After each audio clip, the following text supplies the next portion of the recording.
rope. What are we going to use the rope to do? To get the airplane. We're going to use a rope to get the airplane, huh? And why are we doing that? Come here and tell me why. And pull it. And pull the airplane?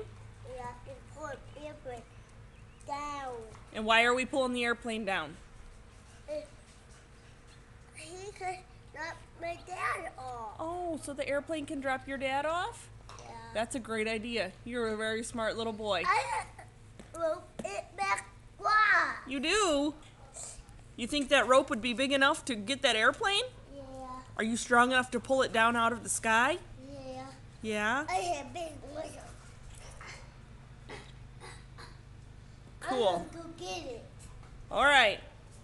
Bye.